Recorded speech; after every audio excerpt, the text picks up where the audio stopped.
Lyle at Christmas.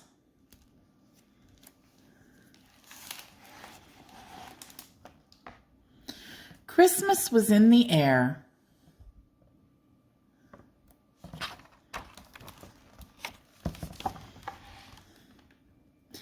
It was everywhere, and everywhere he went, Lyle the crocodile was wished a Merry Christmas. Children gave him big hugs. So did Millie the crossing guard. "That's my special Christmas hug," she told him. Taxi drivers waved cheerily to him, as did the newsstand owner and the pizza man.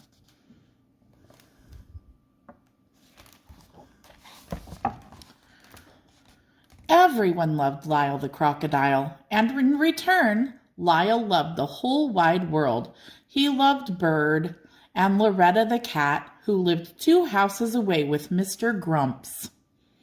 He loved East 88th Street and the house he shared so happily with Mr. and Mrs. Prim, their children, Joshua and Miranda, his mother, and Bird. His only problem was deciding what gift he wanted most.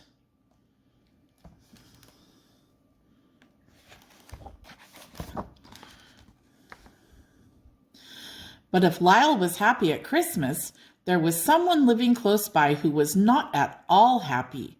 That someone was feeling downright miserable, in fact, and that someone was Mr. Grumps. "I am having the blaws," moaned Mr. Grumps. "Those low-down, pit-bottom, yucky holiday blaws.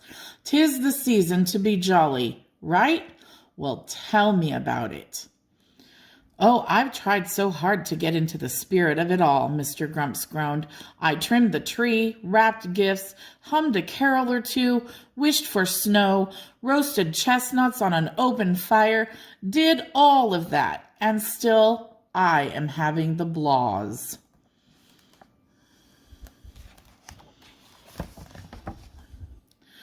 Even his adored cat, Loretta, who mostly enjoyed a sunny disposition, had it up to her whiskers with down-in-the-dumps Mr. Grumps, and took to moping about. In her darkest moments, she considered running away. Everyone tried desperately to cheer Mr. Grumps. Lyle exhausted his entire repertoire of surefire amusing tricks.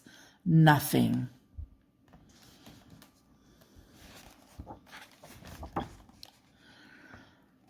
Joshua and Miranda baked a huge batch of happy face cookies for him, accompanied by a note that read, "Have a nice day." But Mr. Grumps was in no mood for happy faces, nor was he about to have a nice day. Mrs. Prim thought a game or 2 of checkers would divert him, but she soon discovered that Mr. Grumps was a mighty sore loser. Lyle's mother, Nurse Felicity, checked Mr. Grumps' pulse and asked him to stick out his tongue. No problem with his health, she concluded. Mr. Prim tried telling him uproarious jokes. "Heard it," Mr. Grumps said, cutting him short. "Heard that one, too."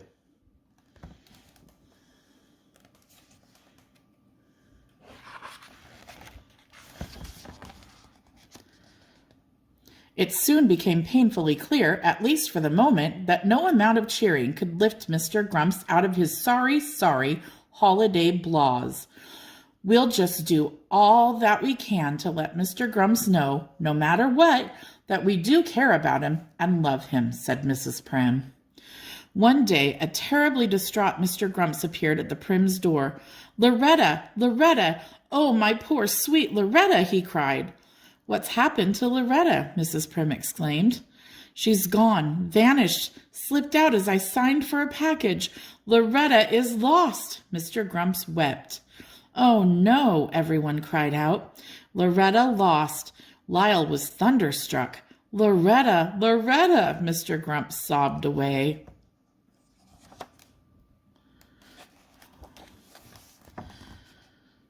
Immediately, the family spread out in search of Loretta. Mrs. Prim circled the neighborhood in her car.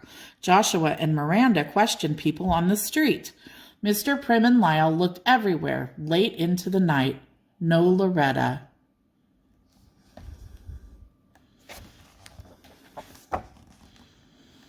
No one slept that night. Lyle kept a constant vigil at the window, anxiously searching the street below for signs of Loretta.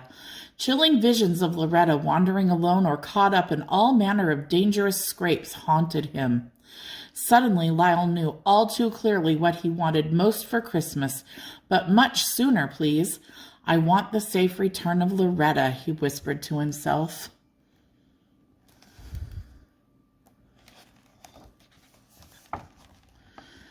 The next day, the family was posting notices everywhere about Loretta and handing out flyers. Mr. Grumps offered a handsome reward, and many strays were brought to his door. No, that's not Loretta. Sorry, not that one either. Nor that one, he said, sadly turning one after another away. But do, please, try to find good homes for these cats, he always urged them. At long last, Mr. Grumps had something meaningful to be unhappy about. Where, oh, where is she? He cried out again and again.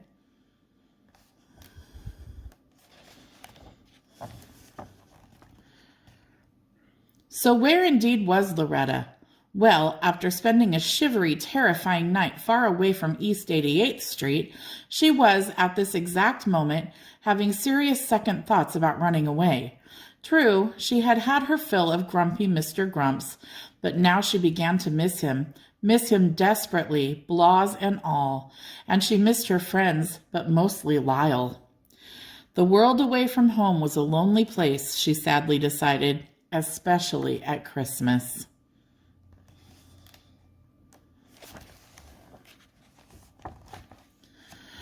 Ah, what have we here?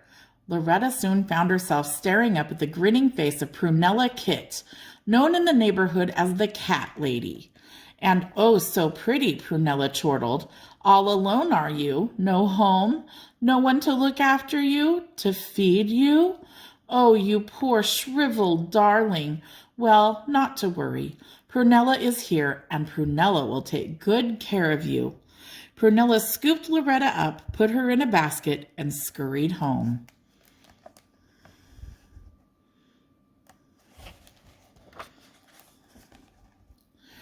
With quick steps, Prunella climbed the rickety stairs to her third-floor rooms. At the landing, she met an upstairs neighbor, and that neighbor was none other than Hector P. Valenti, star of stage and screen. Looky look, will you, said Prunella, proudly lifting the lid of her basket. Not another cat, Prunella. Hector rolled his eyes. Yes, and isn't she a precious little lambkin? Prunella cooed in a baby voice. Adorable. Hector shook his head in disbelief as he rushed off to work.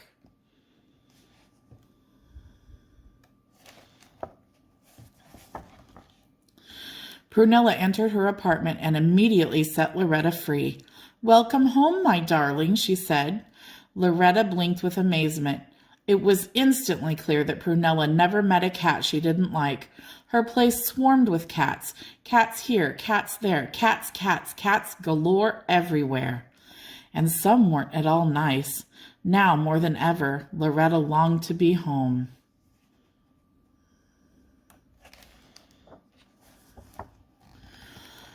Meanwhile, the search for Loretta went on. Posting still another notice, Lyle and Mrs. Prim suddenly heard a familiar voice call to them from inside a house.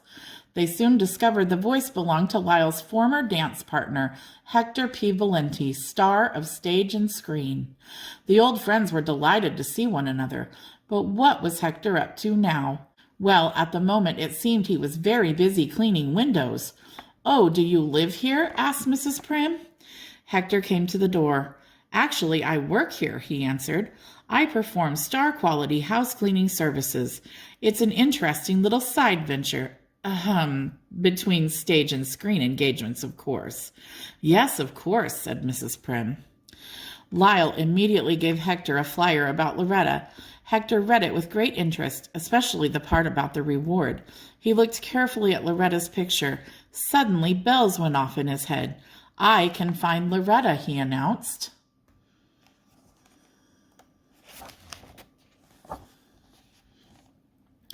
Lyle and Mrs. Prim were overjoyed. "Oh, please, let's get her at once," said Mrs. Prim. "Not so fast," said Hector. "The people I work for will want a clean house when they return." "Oh, but we must find Loretta," Mrs. Prim pleaded. Hector had an idea. "Come in, please," he said. Hector took off his apron and put it on Lyle. "I'm sure you'll know what to do, Lyle," said Hector. "I don't think Lyle should be doing this," said Mrs. Prim. But Lyle's cheerful smile encouraged Mrs. Prim to leave with Hector. "Goodbye, dear," said Mrs. Prim. "We won't be long, I'm sure." "See you later," said Hector. "And do, please, remember to dust under the beds."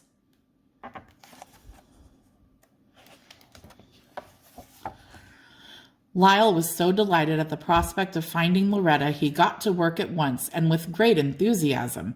He scrubbed the dishes thoroughly in hot, sudsy water and admired his reflection in their gleaming brightness. After polishing the silverware, Lyle went on to make the beds. As always, he was proud of his hospital corners and pictured how pleased the homeowners would be when they returned.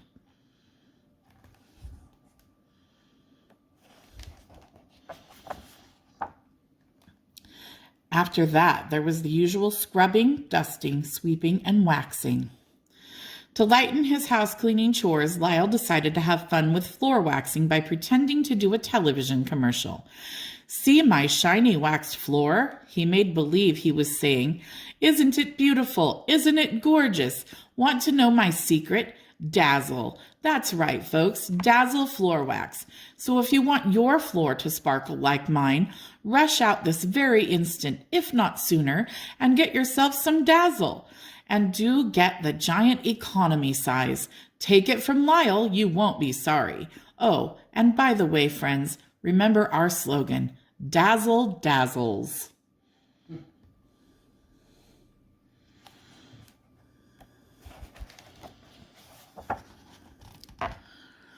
Lyle was so pleased with his commercial, he began to dance.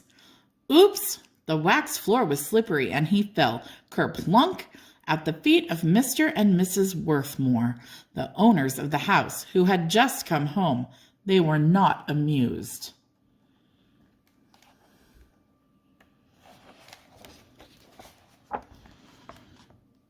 In fact, they were so astonished to find a crocodile prancing about the house, Mrs. Worthmore promptly fainted as Mr. Worthmore managed somehow to call the police. The police arrived and arrested Lyle. He was charged with breaking in. News of his arrest was broadcast far and wide.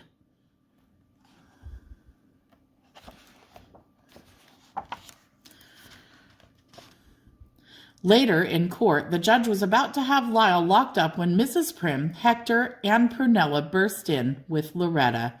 Lyle's eyes lit up the instant he saw Loretta. "Please, Your Honor," Mrs. Prim pleaded. "Lyle is innocent. He was merely helping to clean so Hector could be free to find Loretta." "Is this true?" asked the judge. "Yes, Your Honor," said Hector. "And where exactly was Loretta?" asked the judge. "Safe and sound in my home," Prunella spoke up proudly. When they heard this, Mr. and Mrs. Worthmore, who were also in court, immediately dropped the charges. They even commended Lyle for doing an outstanding job cleaning their house. "Best we ever had," said Mrs. Worthmore, looking scornfully at Hector. "Case dismissed," said the judge.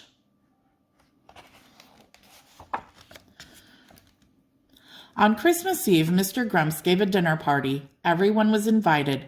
The Prims, Lyle and his mother, Hector, Prunella, and even Mr. and Mrs. Worthmore. Besides sharing the reward for finding Loretta, Hector and Prunella seemed also to share a blossoming fondness for one another. "We will need to find good homes for your cats, Prunella," said Hector. "We'll be on the road so much, you know." "Oh, of course, Hector, dear," Prunella said adoringly. Mr. Grumps and Loretta were blissfully reunited.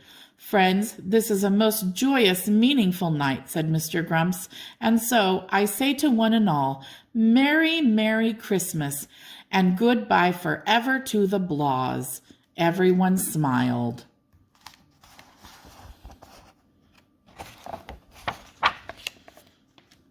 especially Lyle and Loretta.